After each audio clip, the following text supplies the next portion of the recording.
if we accept that a child, 1 year old, doesn't have a free will, it's pretty impossible that all of a sudden at a certain age that child would suddenly be able to have a free will. Um, okay, now, why is this important? Okay, I got a lot of time in this show. Explain this. I mean, some of these topics are pretty easy, or they take a long time to explain. This one, not so much. You know what I'm going to do? I'm going to actually go to some various, miscellaneous considerations. I mean, I could talk about, why this question is very important, and in other words, it represents just a leap in the evolution of the human mind. As a matter of fact, maybe I should talk about this. Very perplexingly, evolution. We have been predetermined by the past, by the past that controls everything, to believe that we have a free will, to buy into this illusion of free will, to basically, get wrong the most fundamental nature, characteristic of human nature, our volition, the nature of our human will.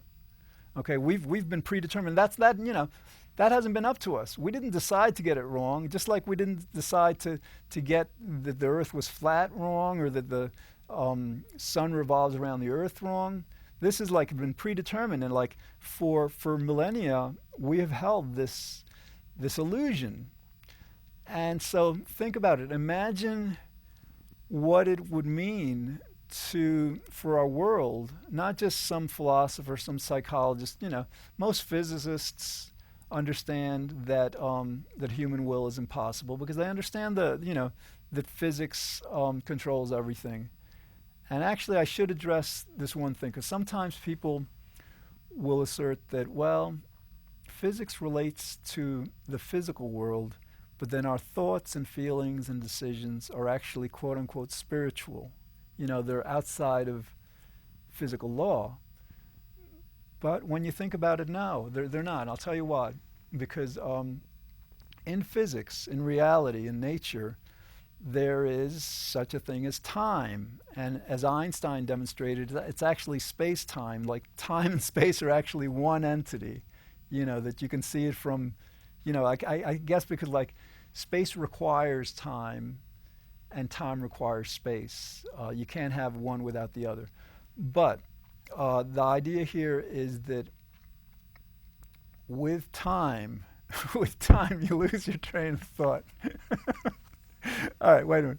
Oh yeah, so some people will claim that our thoughts, our decisions, are outside of this physical law.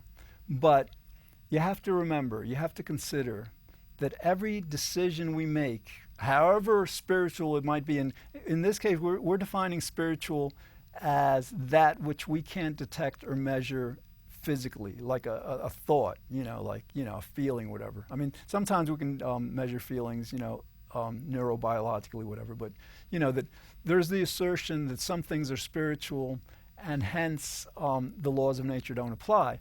But again, that's mistaken, because even if you define a human decision as being spiritual, that decision will have to take place within a moment, within a specific moment in time. Okay, think about that. So if the decision is being made within a certain particular moment, it is within time. At that moment, if you recognize that, you recognize just the spiritual nature of the decision does not preempt it or allow it to circumvent time. Another way to understand this is, all right, let's say you might have a decision and you refer to it as spiritual. Okay, so you claim that it's outside of space-time, it's outside of laws of nature, outside of causality. But think about it in this way. The most fundamental way of understanding why free will is impossible, why everything is causal, why cause and effect governs everything, is to consider the entirety of the universe. Okay, I mean, and so when I say the entirety, regardless of whether the universe is finite or infinite, whatever is, that's what we're, considering here. So you've got the universe at one moment in time completely determining the universe at the next moment in time. Okay? And then that moment in time, the state of the universe at that moment in time will completely determine the state of the universe at the subsequent moment in time. Okay? And then naturally, this chain of cause and effect that involves the entire universe goes backwards. In other words, you have this moment in time was the complete result of the previous moment in time. And the previous moment in time was the result of the state of the universe at the moment before that. Stretch that chain of causation back and, extends to the Big Bang and perhaps before. That's something we don't know. But the consideration here is that if a decision that we might define as spiritual is taking place within an exact, precise moment in the universe, it can't escape. It's in the universe, because the universe by definition is everything that there is, spiritual and material, whatever. So if it's occupying a specific place within the universe, it's defined by that specific exact state of the universe. That will lead to the subsequent state, and that was caused by the previous state.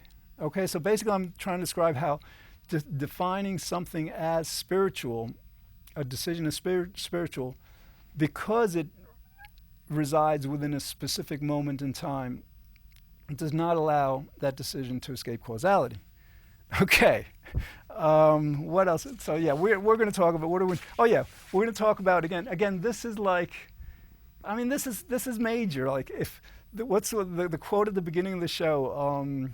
This is bigger than Einstein, Copernicus, Galileo, Newton, Darwin.